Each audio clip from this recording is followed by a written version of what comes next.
लोकसभा चुनाव के नतीजे आ चुके हैं। चुनाव में कई बड़े दिग्गज नेता चुनाव हार गए हैं। मोदी सरकार के कई मंत्रियों से लेकर कांग्रेस और बाकी पार्टियों के कई बड़े नेताओं को भी हार का सामना करना पड़ा है।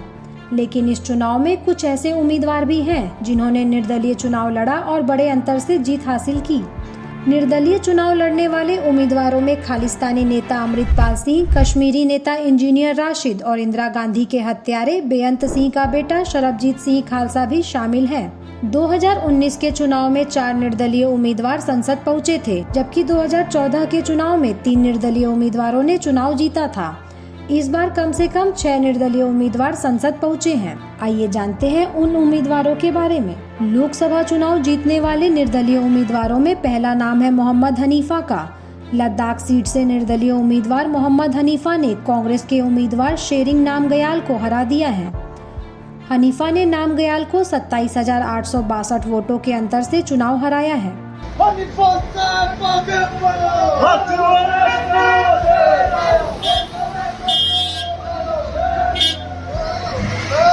निर्दलीय उम्मीदवारों में दूसरा नाम है इंजीनियर राशिद का। बारामूला सीट से निर्दलीय उम्मीदवार इंजीनियर अब्दुल राशिद शेख ने जम्मू कश्मीर के पूर्व सीएम उमर अब्दुल्ला और जम्मू कश्मीर पीपुल्स पार्टी के नेता सज्जाद गनी लोन को शिकस्त दी है। अब्दुल राशिद ने उमर अब्दुल्ला को 2 लाख से ज्यादा वोटों के अंतर से चुनाव हराया है।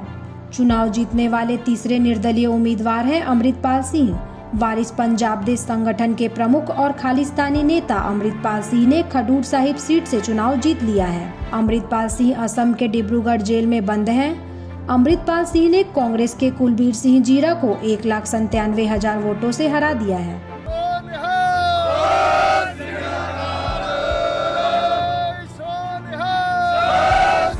निर्दलीय उम्मीदवारों में चौथा नाम है उमेश भाई बाबू भाई पटेल का।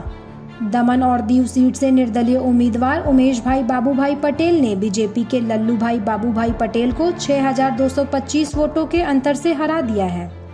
दमन और दीव सीट पर 15 साल बाद बीजेपी की हार हुई है। लोकसभा चुनाव जीतने वाले 5वें निर्दलीय उम्मीदवार हैं विशाल प्रकाश बाबू पाटिल। महाराष्ट्र की सांगली लोकसभा सीट से निर्दलीय उम्मीदवार विशाल प्रकाश बाबू पाटिल ने बीजेपी के संजय काका पाटिल को 1 लाख से ज्यादा वोटों के अंतर से हरा दिया है। विशाल पाटिल को 5,71,000 से ज्यादा वोट मिले हैं। वहीं 6वें निर्दलीय उम्मीदवार हैं सरबजीत सिंह खालसा। पंजाब की फरीदकोट सीट से निर्दलीय उम्मीदवार सरबजीत सिंह खालसा ने आम आदमी पार्टी के करमजीत सिंह अनमोल को 70,000 से ज्यादा वोटों के अंतर से हरा दिया है। सरबजीत सिंह खालसा पूर्व पीएम इंदिरा गांधी के हत्यारे बेअंत सिंह के बेटे हैं। लोकसभा चुनाव में जीत हासिल करने वाले अंतिम और 7वें निर्दलीय उम्मीदवार हैं राजेश राणेकांत निजीकरण यादव। ये बिहार की पूर्णिया सीट से निर्दलीय उम्मीदवार हैं। इन्हें 56,75,000 वोट मिले हैं। पप्पू यादव ने अपने निकटतम प्रतिद्वंदी को 23,847 वोटों से हराया है। पप्पू यादव इससे पहले भी 2 बार निर्दलीय सांसद रहे हैं और दोनों ही बार वे पूर्णिया सीट से संसद पहुंचे हैं।